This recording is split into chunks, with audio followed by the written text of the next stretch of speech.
movies that have been released. Yeah. And we've all just watched, and we dubbed this, we framed this In the Mood for Love. Yeah. And we started with Crimson Peak. We went into Nightmare Alley, the special version. Did you like the new cut better? That movie, we got fucked by two things that sound like superheroes: Omicron and Spider-Man. Same weekend. Well, I gotta say, it looks. We're gonna jump around a little bit, but that thing looks incredible. There's stuff in there. Seeing it now in black and white and on the screen, the composition. There's stuff in there that looks like the third man. It was unbelievable. The lighting was always that. Yeah. We used very much. We used black and white techniques. And I wanted it in black and white. I tried for Shape of Water originally in black and white. And well, you got the dance scene. Well, Searchlight said, yeah, we did. Searchlight said, look, if you do it black and white, we'll give you 16 million. If you do it in color, it's 19 and a half. And I said, I'm doing it in color. So, but many years ago, I was working as a PA on a movie that Gabriel Figueroa, the great Mexican filmmaker and cinematographer, did. And he told me, look, the values in color can translate to black and white. He told me to watch Douglas Sirk. And all that heaven allows, and if you turn out the color, the values Douglas Sirk handled were black and white. So I said, I'm going to try to do that on Nightmare Alley. And then the pandemic stopped the movie, right? And what did I do? I timed it in black and white.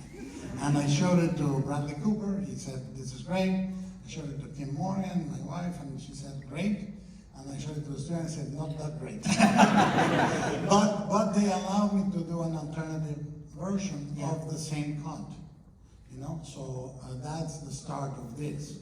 I ended up being able to do this many years after, but I think it's my preferred version of the film. It's so much, not just aesthetically, but the film feels much darker.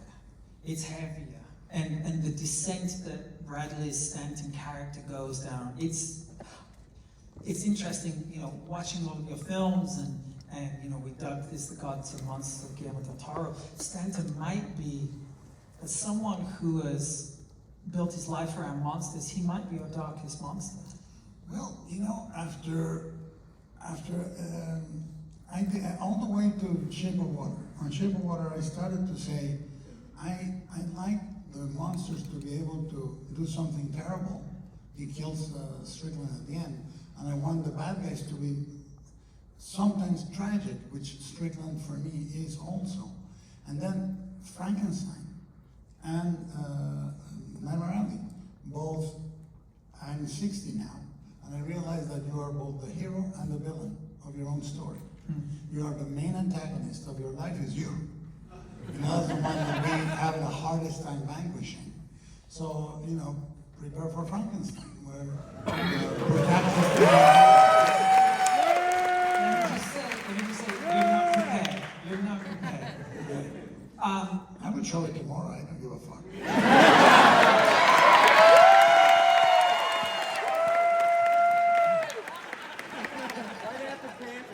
There's time. Let me talk about duality, because we dubbed this, as I said, we dubbed this first chapter In the Mood for Love, and love in these three films in particular, it operates both as a salvation, in particular in Shape of Water, but it's also a destructive force in these films in particular. How do you manage that duality?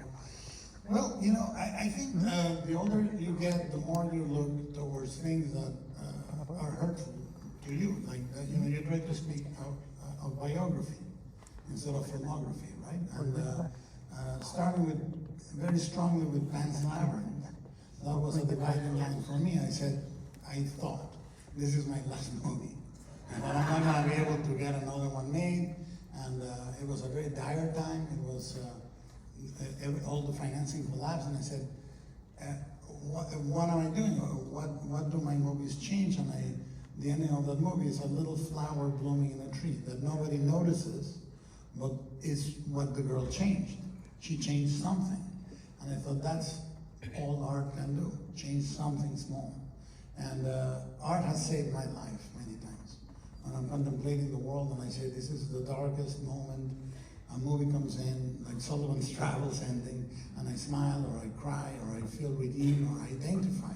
Like, for example, Crimson Peak, to me, is a movie that took time to connect, but when it connected at a molecular level with people. You know, and that's what I think art can do. So, the contrast, or what you're talking about, more and more, I think that gods and monsters are interchangeable. When I was growing up in Catholic school, God was a monster. And as I get older, monsters are gods. Yeah. So, you know, to me, it's about how you articulate your vocabulary in the art. And this is why, it's not that I'm in favor or against AI or this and that. It's just that it's not art. It's just simply art is us stating. It may illustrate a point, it may create audiovisual things, or it may create images, but art comes from pain. Pain and hope, combined sometimes in the same flavor. And ones and zeros have no pain, and ones and zeros have no hope. So, you know, we can't, and it is the duty of a fascist state to try to tell you art is useless. You know, and it isn't. And neither are books, and neither are talking, and neither are controlling. And neither is imperfection. And Shape of Water was me musing very pointedly at a very, very poignant moment in my life is, can you be loved exactly as you are? Can it be? Can we remove the romantic love of perfection? Can we remove the cruelty of a pedestal? Oh, this guy is fabulous and adorable. Or this woman is perfect. She's my muse, my angel. Oh my fucking God. Give me a break. Can this person be a person? And that was what I was musing about in Shape of Water. So these things are beyond the opposites. I'm coming to the conclusion that life is neither white nor black. The oxygen is in the gray. Well, you call it Shape of Water, but I think there's also, like, it's not just in the films that we've seen tonight, it's your protagonists as a whole. The relationships in these films that we've seen today, they live on the outside, they're outliers. Yeah. Right? But then that's also, I would say that's a common thread, it's a commonality throughout all of your films, and I think that's, certainly speaking for myself and 500 friends who are looking at you right now, like, we love you. 498, those two are empty. Where the fuck did you go?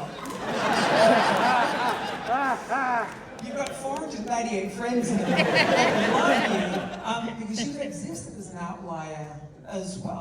Nothing that you've done has been conventional, going all the way back to your shorts, into Kronos, your Latin films, which we'll see a couple, Kronos and Devil's Backbone tomorrow.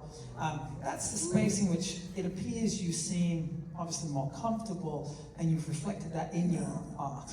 Well, let me tell you, career is what happens when you're making other plans. What happens is, you meet me in 91, 92, I tell you I'm gonna make only Mexican movies. I acquire $250,000 in debt in Kronos, I gotta pay it. I write some screenplays for America, and I end up doing Mimic for the Weinsteins, which is fucking horrible. But they're in jail.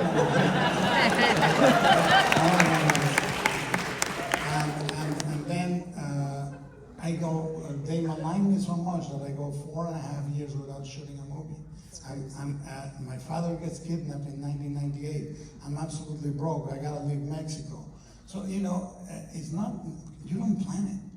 The only thing I made a promise to myself is I would never make a movie I would not die for. And it didn't matter what it was. Blade 2, Hellboy, I would croak on the set for that movie. And I've never done it. You know, whatever I have done is 30 years of career. I've written 42 screenplays, or co-written, and done only 13 of them.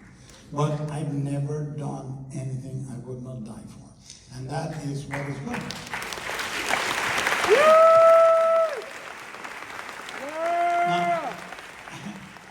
Jim Cameron, whom I met him in a barbecue at Ron Perlman's house in 1991.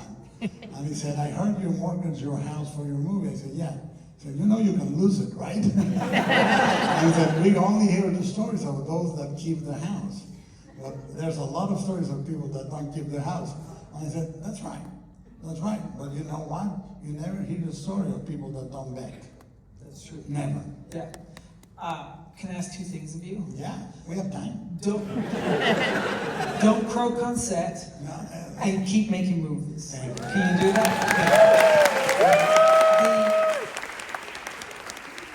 The films that we've seen today, it was really interesting watching them today. We showed them kind of out of order. You made Crimson Peak, Shape of Water, and then... They still talk to each other. So they do. And it was really interesting watching those films together, and the thing that really kind of came through, all of your films are your films, but these really felt like you were flexing in many ways, and you'd lived with these films for a lot of time. Was that the case? Like, at what point in Crimson Peak, you obviously grew up... Crimson Peak was written like 7 years before it was made, and it evolved. It evolved because I said, can I make the antagonist really interesting? Yeah. I mean, I made the movie because of the Jessica Chastain character and Tom Hiddleston. I said, can I make an anti-romance romantic movie? What do I mean by that? You know, normally somebody sees Mr. Darcy coming out of the water and the shirt is sticking to his body. And he turns out, he looks like a bad guy, but it turns out to be a really good guy. What if I do a movie where he looks really good and turns out to be a really bad guy, but you still love him? But you give him redemption at the end of the film. Yeah, but what I love is when he says, you tried to kill me, yes I did. You tried to poison me, yes I did. You said you love me, I do. Because that's a conversation around a Mexican dining table. Your fault, and I love you. Sure we do. No, you do. I mean, why? I mean, I think we live in a time, I think the separation we have, you know, there's a thing that God makes the flowers and the devil gives them names to separate them. You know, I think that what we are facing right now is a world in which we have made it so easy to destroy each other if we're not perfect, and no one is. This is the secret. This is the secret of what has divided us so much. And I want to make movies about people that are fucked up, damaged, but ultimately they're people. Because that's the chance I think we have for saving each other. Is in Crimson Peak, is in Hellboy, is in Kronos, is in everything. It's because in everything. Yeah, and that's because in all of them. I grew up with my grandmother. She was imperfect. She was super Catholic. She put bottle caps upside down on my shoes so I would bleed for Christ. And I still loved her. And I said, you know what? She means well, but I'm going to buy tennis shoes. but why can we not do that? I mean, that's the question in all the movies I make, is can we give each other a chance to be a little fucked up? Yeah.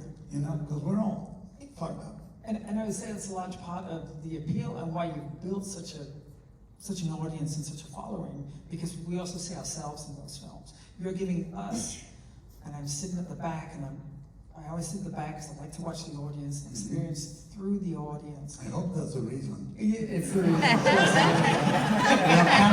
cameras.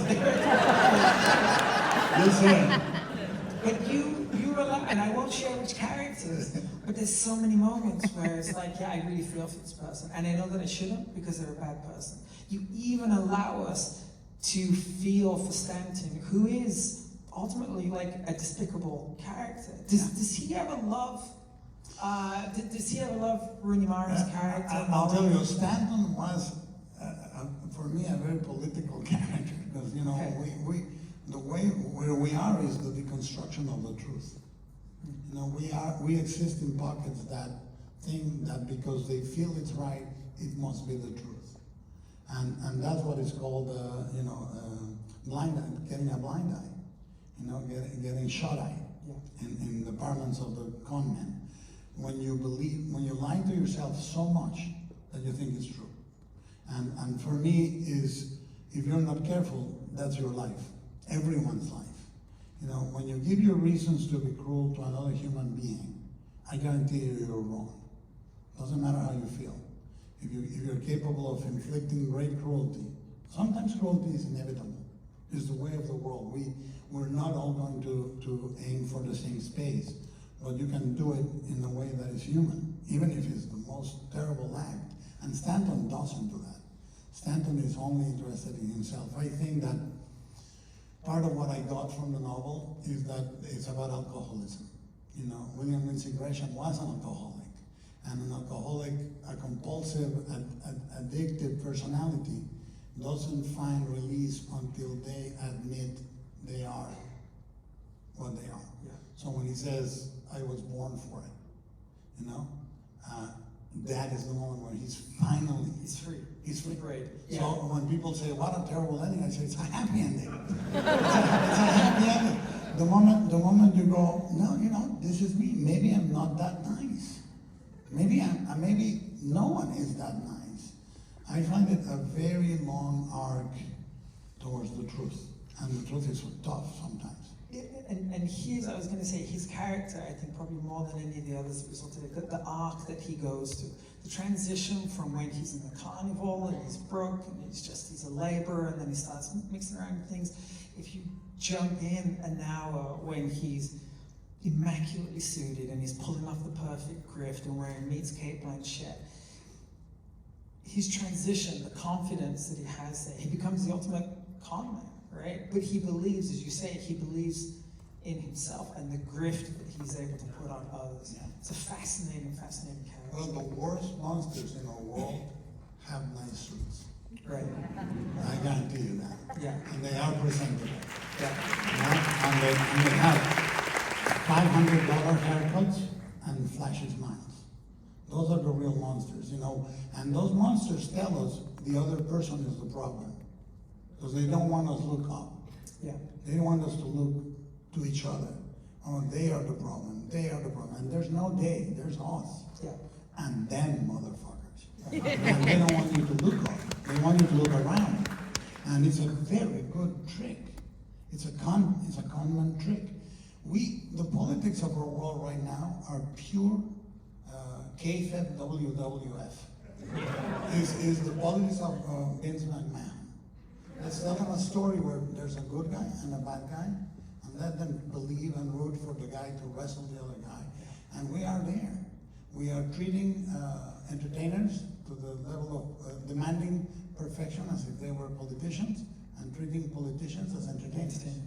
And this is what Nightmare Alley was about. That's what the movie was about.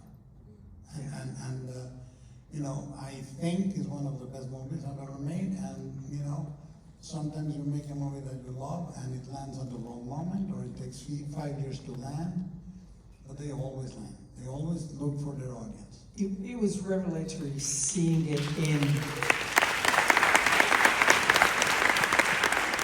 It was revelatory seeing it in black and white today. It's a completely different experience. It's a completely different film. Orson Welles used to say, black and white is a friend of the actor. You know, and what happens is the carnival, particularly, is almost Todd Browning, you know, which is what we want. Yeah. I was going to ask that, within the carnival itself, all of the different sideshows, and you're a master and you're known for going incredibly deep and authentic on the sets and the environments, the meticulous detail that's into everything. Were these all real sideshow carnival exhibits that you plucked out? Is there any of unique real change? What happens is the audiovisual language, which you can see in every film, the Diary of the Alchemist in Kronos, yeah, the graphics on Nightmare Alley, the medieval engravings on Hellboy, I am absolutely merciless until it looks right. yeah. Because the worst thing that can happen is somebody says, this was painted in 1836. No, it wasn't. That's not the style, that's not the rendering, that's not the way it was done. I get out of the movie. And I think it's because that reality, the language to describe in carnivals. For example, one thing they always would put in large lettering, live. Right. You know, or alive. Of course it's alive. And it's a fat guy. Just a chunky man, you know, which I identify with. So, you know, or they would put amazing, or you know, there's a typeface and a color scheme that we studied for months and months and months. and we went as far as casting or getting the Cupid dolls, printing the tickets, printing the popcorn bags. Things that you're not gonna see, but I think that everything, my movies are handmade movies. They're made by humans, for humans, and everything you see within possibilities is the real, it's not digital. Does that change how your crew then kind of show up? Does that change how the actors, Yeah. how they approach them? Because it's a different being, right? They There's no green screen. Well, I'll tell you, wardrobe is set is wardrobe. The set is a close-up of the circumstance. The close-up, you need to know everything is telling a story. I always say, it's not eye candy, it's eye protein. You're telling a story, right? So when the actor comes in, there are things in the drawers for them to find. The vials, I read in Crimson Peak, the vials that Mia's going through and stuff, age-appropriate liquids that were in there. Yeah, I bought them. Like I buy a lot of props in my movies because, like on Frankenstein, I commissioned $120,000 on anatomical waxes from an artist in Paris, and I cannot tell the studio. What happens is now at my house there's $120,000 of anatomical waxes that you are welcome to visit. Yeah, I would buy cookies and cream for everyone. I believe if you need something extravagantly accurate, you got, like for Frankenstein, I bought an entire medical library from 1835, so that the technical terms were accurate or before that, and the reasons why. I moved the date of the movie to 1855 to 1857 because I needed photography, I needed the fuel engine to have on the verge of being invented, blah, blah, blah. So, you have to create an alibi, audio visually, and also in terms of story, that you can prove in court. This is the right date for this movie. If you're going to die for your movies, you might as well go to court for your movies. I would, but the main thing is, I think that this is why I also say, it's not, the art exists as a gate for us to express ourselves, and if it doesn't, if your life doesn't go on it, why should anyone listen or look? The only thing I believe is that we all are born with one or two songs in ourselves. That's it. No one is born, and Paul McCartney does. And John Lennon. But you were born with a couple of songs that you're going to sing in your life, and you try to sing them from one movie to the next. I am finding a better note, I'm finding a better vocalization. But essentially, the movies relate to each other because it's the same preoccupations.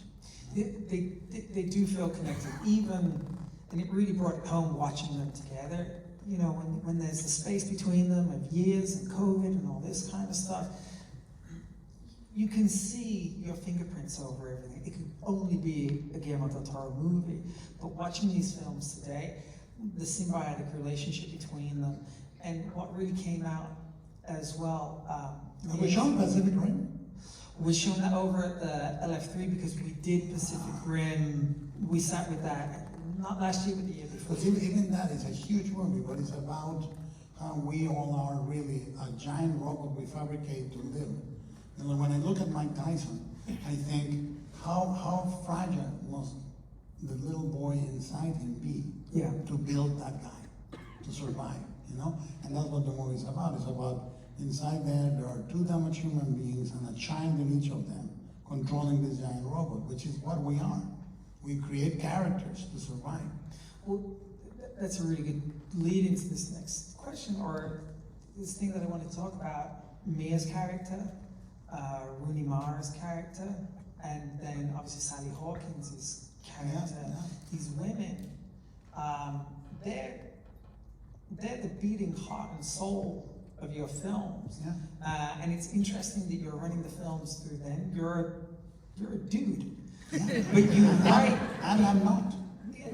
Yes. I You mean, write these beautiful, beautiful characters. That's, I think we all are everything in the course of our lives. You should, you should not name yourself anything you're not in the moment. I think that the strength and frailty are the same. Like when people say, I'm frail, well, you're alive, so you must be strong, right? When people say, I'm 20 and I'm very frail, or you say, yeah, but you made it until here, so you're a tough motherfucker, and people say, I'm strong. Well, I bet you have weaknesses. Why can we not be bold? Why can we not be, why should we name ourselves this or that? I really feel that sometimes it's easier to tell the story from a heroine point of view than from a hero point of view. And I find the notes much more moving and much more compelling. And you have in Sally, I wrote it for her. Specifically for her. I saw her, Alejandro Alfonso and I went to a party, the Golden Globes, like 2 years before the movie. And Alejandro Alfonso, it takes a lot for me to get shit-faced. I'm big, and I only get shit-faced for 20 minutes. It goes away. And Alejandro Alfonso said, oh, we're gonna get shit-faced. I said, okay, I'll go ahead. And I started drinking. And Sally Hawkins comes to the bar and I said, I'm writing a movie for you, where you fall in love with a fish. I said, okay, all right, sounds fantastic. And then I go on, and Alejandro said, we changed our mind, we're not gonna drink. How long did you live through Shape of Water, though? Or was it a reaction to the booze? No. What happened to me is that when I was a kid, when I was a child, I saw Creature from the Black Lagoon. When he's swimming under Julie Adams, I thought it was the most beautiful image on a love story I've ever saw. And then, not long after, I saw The 7-Year Itch. And Marilyn Monroe is coming out and says, the creature was misunderstood. And I said, first of all, I'm in love with Marilyn Monroe. Second, she's right. And it was at a very young age. And I said, I'm gonna correct this mistake. I'm gonna make the square-jawed guy the bad guy. And I'm gonna make the monster the hero. And I'm gonna take the image of the creature carrying the girl. And it's gonna be an image of beauty, as opposed to an image of a horror poster, and et cetera, et cetera. And then the rest of your life, you think about these movies. And eventually they become mature enough that you can harvest them. But, like Frankenstein evolved over 60s or 53 years. I started saying, I'm going to talk about my father and I, and God and Jesus, and fathers and sons, and then I became a father. And I realized I was still behaving like a son. I said, oh, it's going to be about me and my kids also. I'm not just going to be the creature, I'm going to be also Victor.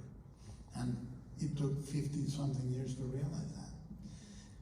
The films that we've shown today, I think they kind of represent a specific chapter within your filmmaking.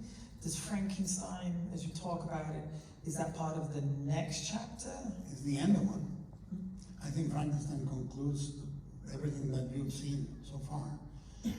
And now comes the stuff that I'm very interested in. I'm adapting, I'm doing the next stop motion movie. It's based on Catherine Shigora's The Very Giant. And I'm doing a movie called Fury. I'm writing it for Oscar Isaac. And it's basically two people, it's a dialogue between two sides of myself. It's regret and regret. But they're different regrets. I think that there's a thing in life, the future is the windshield, and regret is the rearview mirror. And you can only drive looking through the windshield, but you gotta use the rearview mirror. So, I think regret becomes a really interesting thing when you are past your late 50s.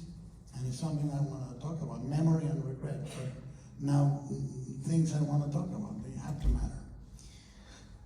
You talk about regret. It's you have your own things that you'll share through your films.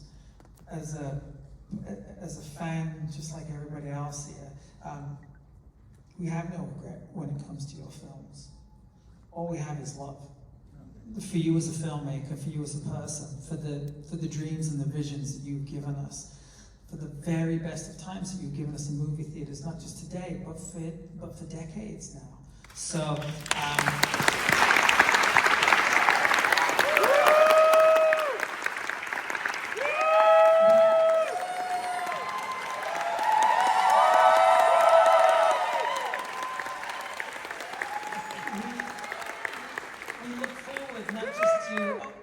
We look forward not just to Frankenstein and to see your regret, but there's the splendor was regret. But as far as we go, we have absolutely no regrets. You've given us so much, and we know that you will continue to do so. Frankenstein is coming out shortly, so you're premiering that in a couple of months. We're premiering it on Monday. Monday. I mean, Monday here. Yeah. That's why I took the fucking suit to be dressed. And they said, we'll have it on Tuesday. I said, that's not good. I went to another place. They said, Tuesday afternoon. I said, not good. Third place had it Monday at 11. So the world will get to see Frankenstein shortly. And me in a great suit. And in a suit. But you're the good guy in a suit for once. Yeah. And then... yeah, well, this one, once you go past 3XL, you're a good guy. That's it. And then Nightmare Alley. You can't lie. No. Nightmare Alley, the version that we saw today, that is going to be on Kudu on the 28th. On the whole, and Criterion Collection already putting out both versions, the color and the black and white. Both have different charms. Yeah. There's, obviously you notice when he says red cats and blue cats. that doesn't come as really on the black and white. Yeah. But I think it's for those of you that liked it, tell people to watch the black and white on any way they can, even illegally.